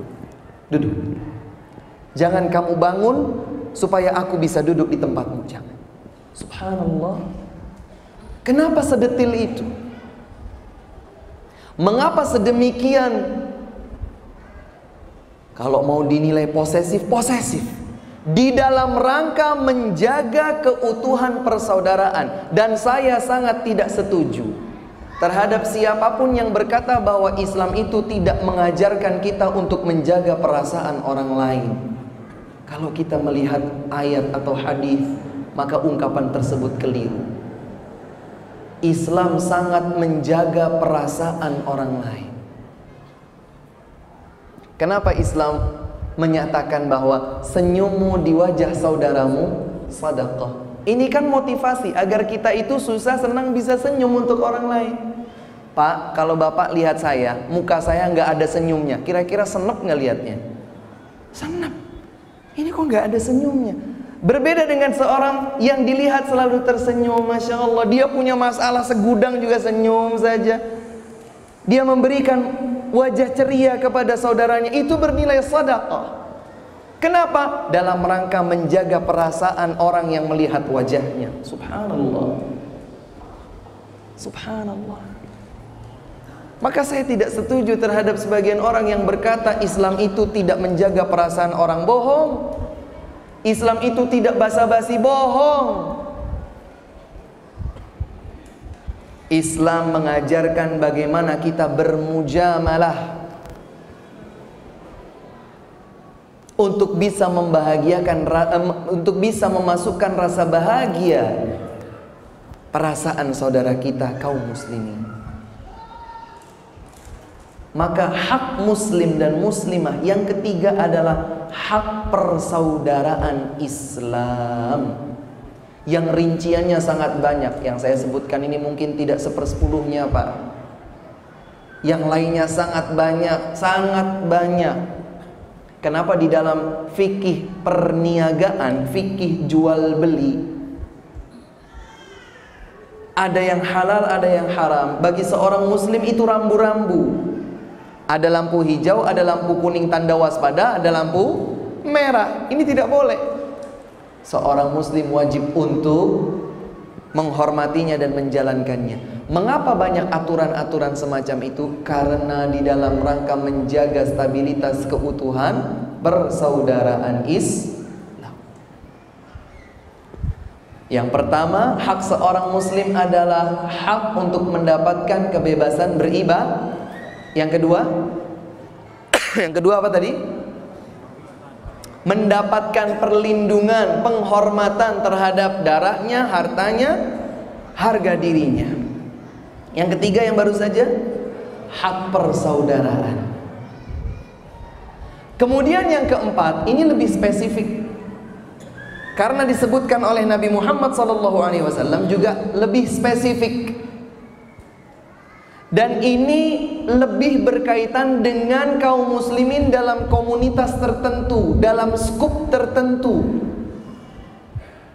dalam skala yang lebih kecil. Nabi SAW bersabda dalam sebuah hadis yang diriwayatkan oleh Al-Bukhari dan Muslim. Dari sahabat Abu Hurairah radhiyallahu anhu, Nabi bersabda, "Haqqul muslimi 'alal muslimi sittun." Hak seorang muslim dari muslim yang lain ada 6. Yang tidak membawa catatan, catat dalam memori, setidaknya diingat. Hak seorang muslim bagi muslim yang lain, artinya kalau saya sebagai muslim berhak mendapatkan itu, maka bapak wajib menunaikannya untuk saya. Dan bapak sebagai seorang muslim berhak untuk mendapatkan 6 hal tersebut, maka itu menjadi kewajiban saya menunaikannya kepada bapak.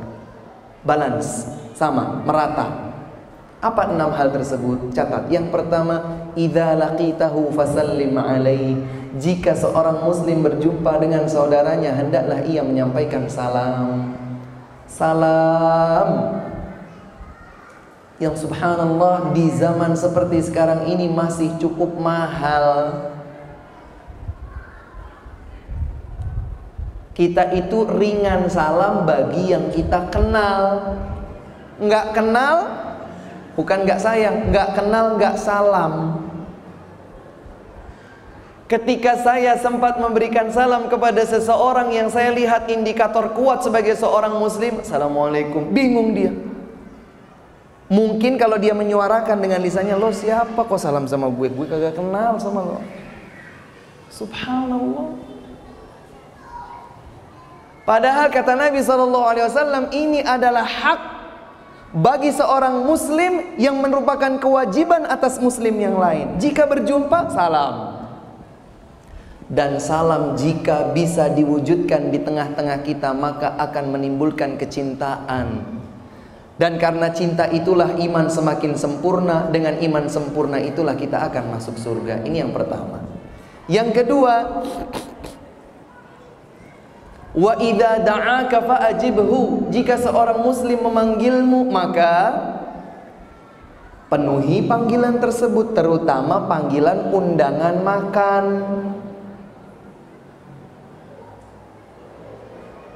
Jadi kalau bapak dipanggil, diundang, ayo pak silahkan ke rumah saya, makan malam di rumah saya. Sebisa mungkin kalau tidak ada halangan yang sangat mendesak, penuhi panggilan tersebut. Itu ada haknya. Itu adalah haknya. Kemudian yang ketiga, wa idza stansahaka fansah lahu. Jika seorang muslim meminta nasihat darimu, berikan nasihat itu kepadanya. Akhi, tolong nasihati saya. Wah, jangan saya. Siapa saya kok ngasih nasihat? Gak boleh. Beri nasihat. Saya tapi benar-benar Ustadz mau ngomong apa Ustadz, saya nggak tahu. Walaupun sesederhana kita berkata, ya akhi, nasihat saya kepadamu, bertakwalah kepada Allah. Sudah. Ya akhi, perbanyak istighfar. Sudah. Ya akhi, salat 5 waktu cukup. Ya akhi, istiqamah di atas jalan Allah. setidaknya kita telah menunaikan kewajiban kita yang merupakan haknya. Dia meminta nasihat dari kita, maka kita berkewajiban untuk memberikan nasihat itu kepadanya. Yang keempat, idza atasa fahamidallaha fashammithu. Jika seorang muslim itu bersin, dia mengucapkan alhamdulillah, maka wajib atas kita yang mendengarnya mengucapkan yarhamukallah. Kemudian dibalas lagi oleh yang tadi bersin dan sudah mengucapkan alhamdulillah. Kan kita doakan yarhamukallah, semoga Allah merahmatimu. Maka dia membalas doa tersebut, yahdikumullahu wa yuslihu balakum, semoga Allah memberikan hidayah untukmu dan memperbaiki segenap amalmu. Masya Allah, gara-gara bersin ada saling doa. Kecuali kalau yang bersin diam saja, ya nggak apa-apa, diam saja kita juga. Kok nggak ada alhamdulillahnya? Yang bagus kita ingatkan, ya akhi qul alhamdulillah, katakan alhamdulillah. Oh iya saya lupa, alhamdulillah. Nah, baru kita yarhamukallah.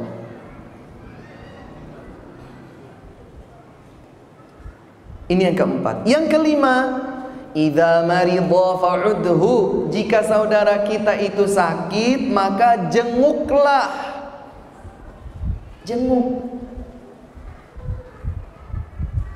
Yang dituntun di dalam syariat agama Islam adalah menjenguk, bukan kirim SMS.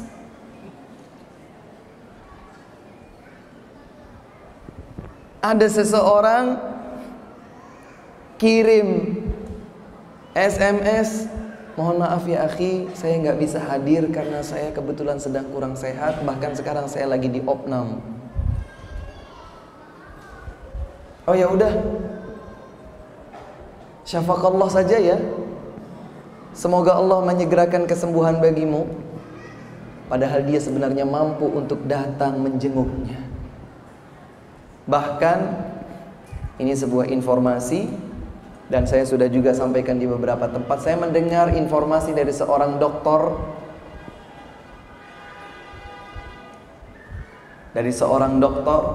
dia muslim, dan dia alhamdulillah rajin di dalam menuntut ilmu dan memuliakan ayat-ayat Allah, memuliakan hadis-hadis Rasulullah sallallahu alaihi wasallam. Beliau menyampaikan sebuah informasi kepada saya bahwa beliau pernah mengetahui sebuah jurnal internasional, seperti hasil sebuah penelitian atau sebuah studi kasus menjadi sebuah jurnal yang diakui di meja internasional.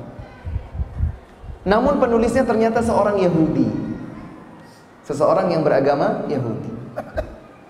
Dalam jurnalnya itu dia berkesimpulan bahwa ketika seseorang ingin mendapatkan kesehatan mental, maka salah satu indikator keberhasilannya adalah manakala dia bisa mengunjungi orang sakit atau berkunjung ke makam kuburan.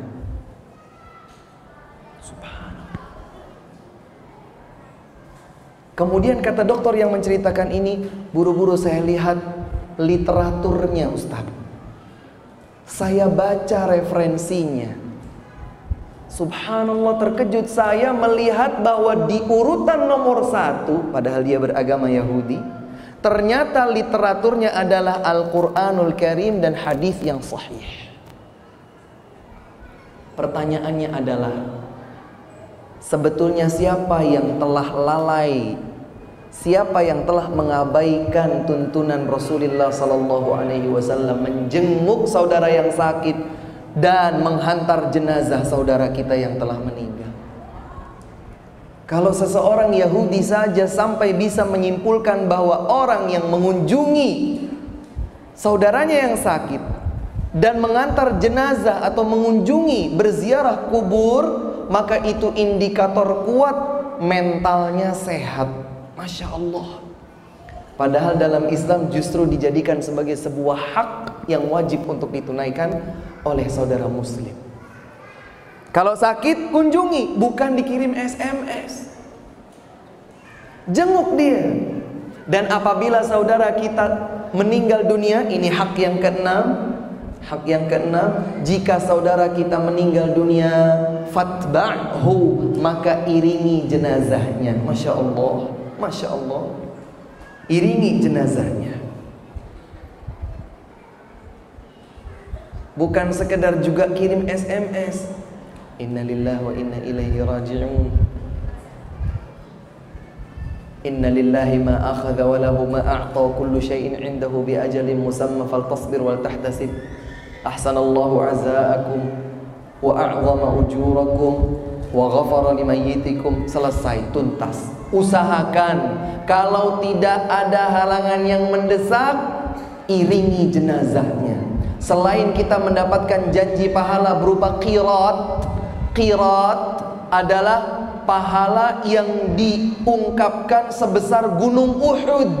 Bagi yang sudah haji atau umrah akan tahu bahwa di kota Madinah ada gunung memanjang bernama Uhud. Seseorang yang bisa menyolati jenazah muslim atau muslimah, qirat, tumpukan pahala sebesar Uhud. Dan apabila ia bisa mengiringi jenazahnya, dapat qirat yang kedua. Maka selain kita akan mendapatkan janji pahala qirat, ini adalah hak saudara kita manakala ia meninggal dunia, kita iringi jenazahnya. Hadirin yang dimuliakan Allah, ini adalah hak-hak yang spesifik, hendaknya diwujudkan di antara kita dalam lingkup yang lebih kecil. Kalau yang nomor 3 tadi, segenap kaum mukminin yang kita kenal, yang kita tidak kenal, satu warga negara atau tidak. Tapi ini lebih spesifik. Dalam tatanan masyarakat di jumlah yang lebih sedikit, satu RW, satu RT.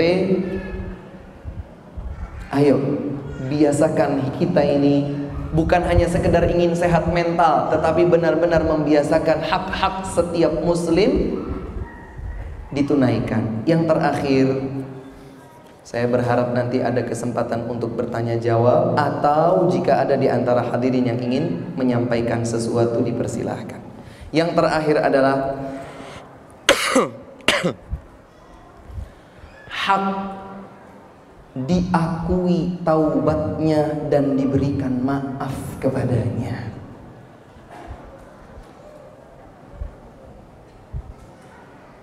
Hadirin yang dimuliakan Allah, kita tahu bahwa masing-masing dari kita tanpa terkecuali itu sangat mungkin untuk melakukan salah atau dosa. Karenanya Nabi SAW bersabda menyatakan, kullu bani adamal khata, setiap anak cucu Adam bersalah, siapapun dia. Wa khairul khatta'in at-tawwabun, sebaik-baik yang bersalah adalah mereka yang bertaubat kepada Allah. Maka Islam menggariskan bahwa hak muslim adalah diterima taubatnya. Artinya kalau ada seorang saudara kita muslim melakukan kekeliruan, kemudian dia berkata, saya sudah bertaubat, jangan kemudian kita katakan, tobat apaan? Tidak boleh. Yang menilai taubat itu Allah Subhanahu wa ta'ala, bukan kita. Kalaulah taubatnya dia itu tidak benar, itu urusannya dengan Allah. Tugas kita adalah menerima persaksiannya. Oh, sudah bertaubat, alhamdulillah. Kita sama-sama saling mendoakannya, semoga setelah ini kita istiqamah. Kita saling membantu di atas ketaatan kepada Allah, dan seterusnya. Jadi orang yang telah bertaubat, saudara kita muslim sudah bertaubat, jangan ditolak taubatnya, jangan tidak dianggap, anggap. Sebagaimana hak seorang muslim adalah menerima maaf dari kita. Hal ini sebagaimana firman Allah Subhanahu wa ta'ala dalam surat Ali Imran ayat 134.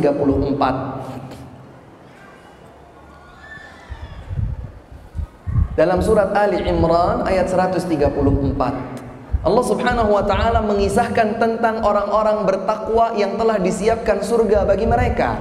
Siapakah orang-orang yang bertakwa itu? Lihat, Allah menyatakan, alladzina yunfiquna fis sarai wad dharra. Yang pertama, Mereka itu senantiasa berinfak, bersedekah dalam kondisi sempit, nggak punya duit, atau dalam kondisi lapang banyak uang. Punya harta 1 miliar berinfak, punya harta 100.000 berinfak. Berapapun infaknya, tapi mereka senantiasa berinfak dalam kondisi lapang atau dalam kondisi sempit. Ini yang pertama. Ini indikator takwa, yang dengan inilah Allah Subhanahu wa taala akan siapkan surga bagi mereka. Yang kedua, wal kadhiminal ghaidh. Orang-orang yang dapat menahan amarah emosinya. Di mana tuh Ustaz caranya? Sebetulnya ada kajian khusus tersendiri tentang manajemen emosi dalam Islam.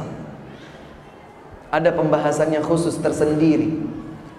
Tapi instannya, kalau kita itu sedang emosi, coba tarik nafas dalam-dalam, hirup udara segar,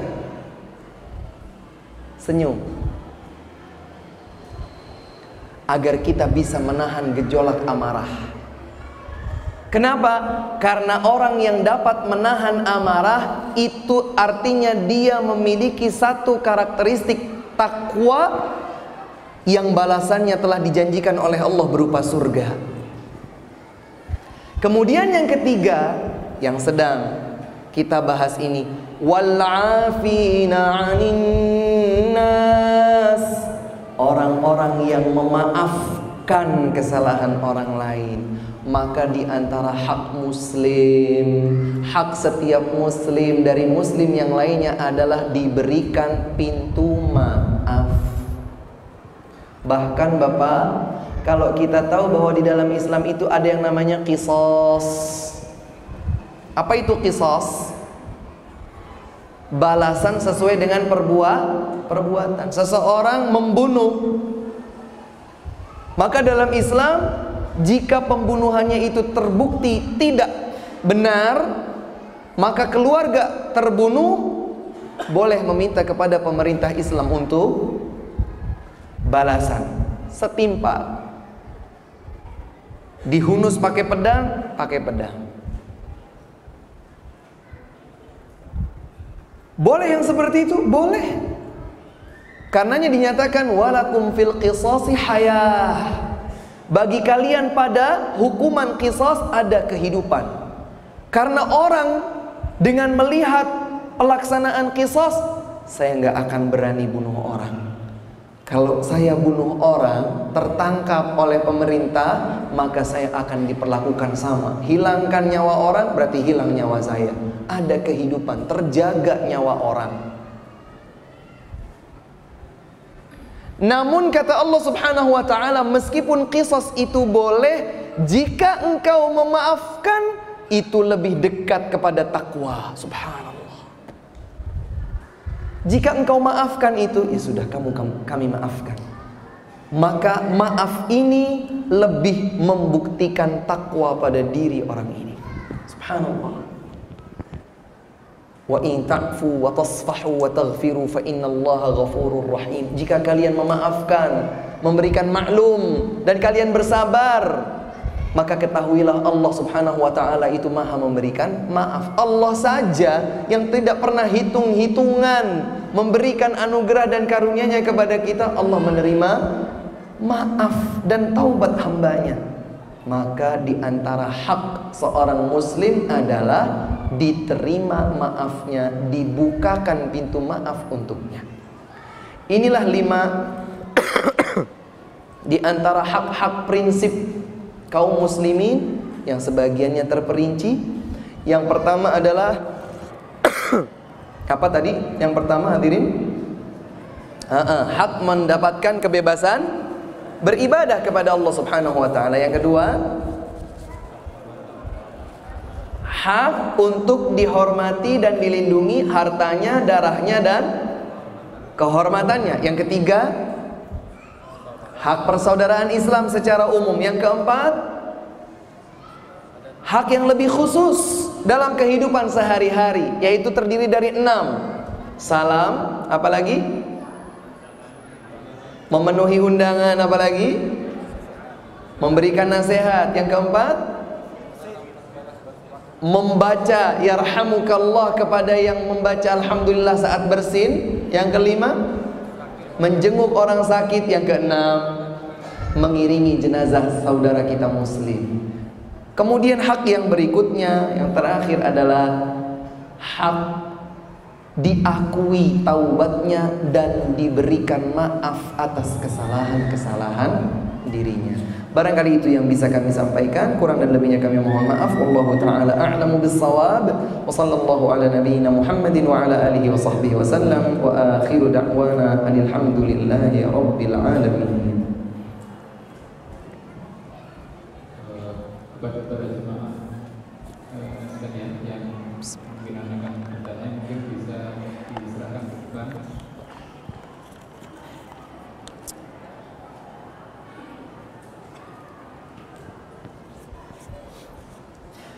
Ini sudah ada satu pertanyaan, Ustadz, jika yang sakit itu seorang wanita, bolehkah kita jenguk padahal kita bukan mahramnya? Boleh, tapi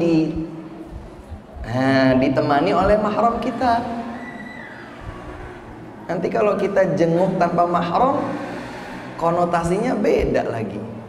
Ya, silahkan menjenguk, tetapi agar terhindar dari fitnah dan lebih terjaga kehormatan kita, maka jenguklah dengan cara membawa mahram kita dan mahram kita yang menjumpai wanita tersebut. Wallahu a'lam. Silahkan, silahkan. Boleh Pak, silahkan, silahkan Pak. Silahkan, mohon diberikan. Barakallahu fiik. Assalamualaikum warahmatullahi wabarakatuh. Waalaikumsalam warahmatullahi wabarakatuh. Masya Allah. Iya. Mungkin ada pertanyaan, tapi mohon maaf kalau pertanyaan ini tidak sesuai dengan tema. Iya, silahkan Pak. Ya, terima kasih. Sudah dimaklumi dan sudah ketahui bersama, umat Muslim itu percaya dan sangat percaya bahwa Allah itu sangat adil, sangat bijaksana, sangat kasih sayang, dan seterusnya segala-galanya. Iya. Kemudian apabila kita berbuat baik sebagai muslim, insya Allah diberikan haknya akhlak, insya Allah. Kemudian bagaimana dengan non muslim jika berbuat baik, apakah mereka itu dapat pahala dan juga insya Allah mendapat hidayah atau bagaimana? Mungkin itu berdasarkan selipan sedikit, Ustaz. Berdasarkan pengalaman kami 2003 di Tanah Suci, di Madinah itu, terus terang aja pengalaman pribadi, saya mendapat deretan barisan ke-6 pada waktu berjamaah dari imam itu, Arodoh apa namanya. Terus itu banyak sekali yang selip-selip orang itu pengen nempatin duduk di situ, itu yang tadi. Ustaz, bagaimana? Mohon jawaban. Terima kasih. Iya Pak. Assalamualaikum warahmatullahi wabarakatuh. Waalaikumsalam warahmatullahi wabarakatuh. Masya Allah. Ya, terima kasih. Masya Allah pertanyaannya ya. Kalau ada seorang muslim berbuat baik, maka jelas akan diberikan balasan pahala oleh Allah Subhanahu wa taala. Dampak kebaikan dari amalnya itu bisa diberikan di dunia, plus juga bisa diberikan di akhirat. Bagaimana dengan seorang non muslim? Kalau ada seorang non muslim berbuat baik, maka berdoalah semoga Allah Subhanahu wa taala memberikan hidayah kepadanya. Kita ingat bahwa Nabi SAW pernah berharap, Allahumma a'izzal Islam bi ahadil umarain. Ya Allah, muliakanlah Islam dengan masuk Islamnya, dengan mendapatkan hidayah satu di antara dua Umar. Dan Umar yang dengan keislamannya Islam menjadi semakin jaya adalah Umar ibn Khattab radhiyallahu anhu. Kenapa? Karena Nabi SAW melihat adanya potensi-potensi kebaikan pada diri Umar. Doakan hidayah. Jadi kalau ada seorang non-muslim berbuat baik, doakan hidayah. Semoga Allah Subhanahu wa taala memberikan hidayah kepadanya. Kemudian tentang kisah perjalanan haji di Raudhah. Kadang-kadang ada yang, kalau orang Jawa bilang itu desel-desel, Pak. Ya. Apa bahasa Jakartanya? Berdesak-desak itu bahasa Indonesia. Bagaimana itu? Ya memang semestinya tidak demikian. Tapi kita harus realistis. Karena semua yang ke Masjid Nabawi, menjadikan primadonanya Masjid Nabawi itu adalah Raudhah. Maka Raudhah itu dikejar oleh setiap orang. Dengan demikian kita yang juga harus pengertian. Jangan pengen lama di Raudhah nanti cerita, wah saya dari pagi sampai jam sekian di Raudhah terus. Padahal justru dia dengan berlama-lama di Raudhah artinya dia semakin memperbesar desakan-desakan orang yang ingin ngantri berada di tempat tersebut. Namun tidak semestinya demikian. Hendaknya dia bersabar. Kalau dia tidak memungkinkan untuk berada di Raudhah, semoga Allah memudahkan baginya di lain waktu, insyaallah ta'ala. Demikian wallahu ta'ala.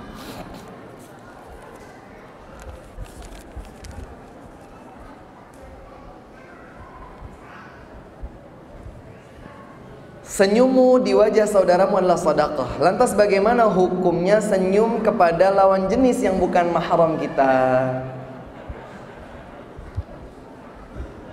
Niatnya bukan mau cari pahala kok. Dia niatnya mencari hati. Apalagi Assalamualaikum sambil mengerlingkan dan mengedipkan mata. Ya tidak boleh. Tidak demikian. Boleh nggak Ustadz kita menyampaikan salam kepada mahram? Boleh. Tapi kan tidak harus dengan menikmati wajahnya yang cantik, ya. Berlama-lama, mumpung kelihatan di sini, mumpung parkir sini terus. Kemudian diajak ngobrol, tukeran nomor, nanti berujung perceraian, alhamdulillah. Karena Bapak, penglihatan seseorang kepada sesuatu yang haram, yang tidak diperbolehkan, itu akan membuahkan dosa yang lain berikutnya. Karena pandangan itu adalah satu busur panah di antara busur-busur panah syaitan, iblis. Jagalah pandangan kita, sampai pun kalau seandainya kita akan salam diiringi senyum, kan senyumnya tidak harus dengan melihat wajah wanita tersebut. Gimana caranya itu Ustadz? Ya sambil menunduk, Assalamualaikum. Tidak harus melihat mata atau wajah, Assalamualaikum. Ya enggak juga, ini nanti yang ada adalah godaan-godaan berikutnya. Wallahu ta'ala alam. Jika diundang makan maka kita wajib menghadiri, sedangkan kita sedang melakukan puasa sunnah. Nah ini, kalau yang seperti ini dia punya dua pilihan. Dia tetap melanjutkan puasanya, namun yang lebih kuat di antara pendapat ulama dalam hal ini adalah yang lebih baik baginya membatalkan puasa, dan dia telah mendapatkan pahala puasa dan dia pun menjalankan hak muslim dengan memenuhi panggilan tersebut, dia dapatkan pahala double. Pahala puasanya tidak hilang meskipun dia berhenti di tengah jalan, tapi dia sudah meniatkan puasa itu sejak awal hari, dan Allah Subhanahu wa ta'ala telah mencatatnya. Wallahu ta'ala alam. Ustadz, saya mau tanya bagaimana sikap kita apabila hak kita disakiti oleh saudara kita sesama muslim? Apa yang harus kita lakukan? Bersabar atau bagaimana? Iya, bersabar, meminta maaf, bahkan puncaknya yang paling baik itu adalah membalas dengan yang lebih baik. Allah Subhanahu wa ta'ala berfirman, "Wala tastawil hasanatu wala sayyi'ah idfa' billati hiya ahsan fa idzal ladzi bainaka wa bainahu adawatun ka'annahu waliyyun hamim. Tidak sama antara yang baik dengan yang buruk, tidak akan pernah sama. Maka balaslah keburukan yang orang lakukan kepada kita dengan kebaikan. Ini puncaknya. Puncaknya akhlak mulia ketika kita disakiti oleh orang. Idfa' billati hiya ahsan, balas dengan yang lebih baik. Kalau dulu ayah kita pernah bilang, kalau kamu ditampar di pipi kanan, berikan pipi kiri. Maksudnya apa? Jangan kemudian dibalas dengan tamparan, karena kalau kayak gitu musuh-musuhan yang ada. Maafkan, perlakukan dengan baik, kalau perlu bagusnya kasih hadiah. Oh, pernah terpikir begitu nggak Pak? Kalau disakiti sama orang, siapkan hadiah. Wah, luar biasa kalau bisa seperti itu. Bersabar, memaafkan, memberikan hadiah atau sesuatu balasan yang lebih baik. Karena Allah Subhanahu wa taala menyatakan, fa idzal ladzi bainaka wa bainahu adawatun ka'annahu waliyyun hamim. Jika itu yang engkau lakukan, maka perkiraan permusuhan akan berubah menjadi persaudaraan yang erat. Kalau kita membalasnya dengan kebaikan, maka perkiraan permusuhan itu akan berubah menjadi persaudaraan yang kuat. Wallahu a'lam. Ustadz, saya ingin bertanya bagaimana hukum jika mengejek atau memberikan nama ejekan dalam rangka hanya bercanda? Tinggalkanlah candaan-candaan yang akan dipelintir oleh syaitan menjadi keseriusan. Maka yang terjadi adalah sakit hati, merasa terzalimi, didoakan, dan seterusnya, berantem, ribut. Maka sekalipun itu candaan, tinggalkan. Panggillah dengan panggilan-panggilan yang baik. Berikan motivasi-motivasi kebaikan. Wallahu ta'ala a'lam.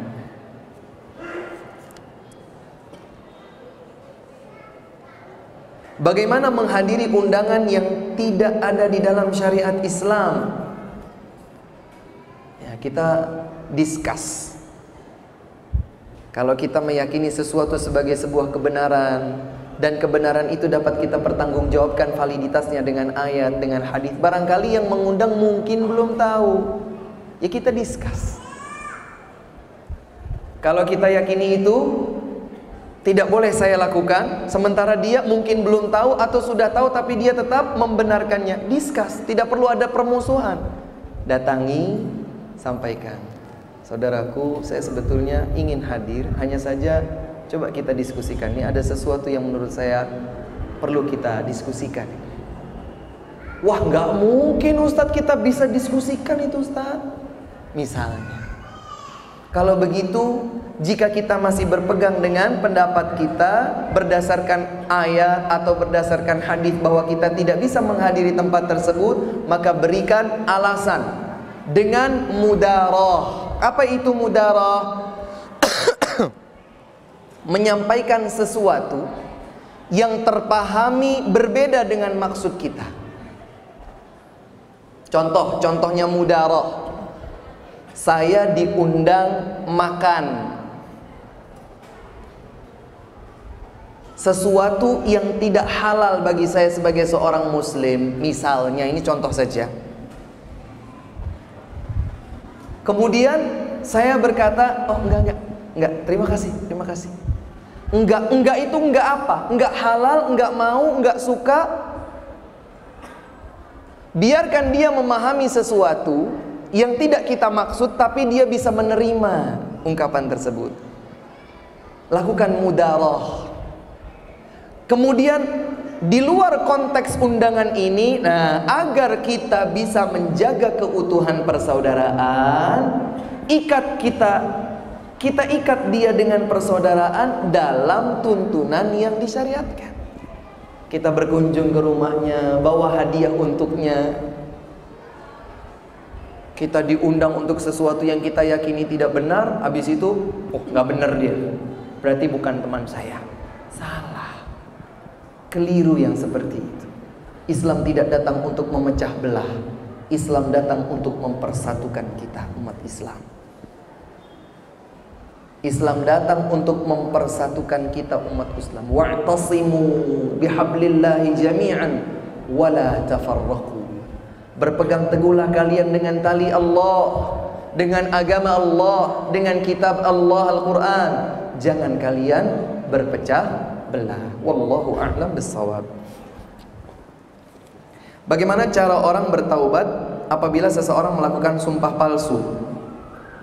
Di dalam sumpahnya membawa-bawa nama Allah Subhanahu wa taala. Pertama beristighfar kepada Allah Subhanahu wa taala, bertaubat, kemudian melakukan kafarah, kafaratul yamin, denda sumpah. Jadi kalau kita sumpah kemudian kita langgar sumpah itu, selama sumpahnya bukan maksiat, contohnya demi Allah saya tidak mau makan daging. Ternyata dia langgar sumpahnya, dia makan daging. Maka ada denda sumpah secara berurutan, dimulai dari awal. Artinya kalau seseorang itu melanggar sumpahnya, maka dia membebaskan budak. Nggak mampu memberikan makan, bukan membebaskan budak, memberikan makan kepada 6 fakir miskin, kepada asyarati masakin, 10 fakir miskin, atau memberikan pakaian kepada 10 fakir miskin, atau kalau kita tidak mampu berpuasa selama 3 hari berturut-turut. Ini sebagai denda dari pelanggaran sumpahnya. Namun sebelum itu hendaknya ia banyak beristighfar, memohon ampun kepada Allah Subhanahu wa taala. Wallahu taala alam. Cukup? Baik. Hadirin sekalian, hadirat yang dimuliakan Allah, mohon maaf pertanyaannya sangat banyak, tapi waktulah yang membatasi kebersamaan kita. Sekali lagi kami haturkan salam hormat dan terima kasih yang sebesar-besarnya kepada keluarga besar Bapak Ramli Mustafa. Nih, ingatannya berkurang ini. Semoga Allah Subhanahu wa taala memberkahi beliau sekeluarga. Semoga Allah Subhanahu wa taala memberikan balasan kebaikan yang berlimpah di dunia dan di akhirat. Dan semoga kita yang saat ini berada di masjid ini bisa memakmurkan masjid ini dengan ketaatan kepada Allah Subhanahu wa taala, dengan ibadah-ibadah yang dituntunkan oleh Nabi Muhammad sallallahu alaihi wasallam. Dan terima kasih juga kami sampaikan kepada segenap aparat, kepada segenap petugas, dan kepada segenap hadirin dan hadirat yang barangkali sudah datang dari jauh untuk memenuhi undangan ini. Dan semoga Allah Subhanahu wa taala sebagaimana telah mempersatukan kita di tempat ini, semoga seandainya tidak akan ada pertemuan lain setelah ini, Allah akan mempertemukan dan mempersatukan kita kembali di dalam surga Firdaus yang tertinggi. Allahumma amin. Ini saja yang dapat kami sampaikan, kurang dan lebihnya kami mohon maaf. Wallahu a'lamu bis-shawab. Subhanakallahumma wa bihamdika asyhadu an la ilaha illa anta astaghfiruka wa atubu ilaik. Wabillahil hidayatu wat taufiq. Wassalamu alaikum warahmatullahi wabarakatuh.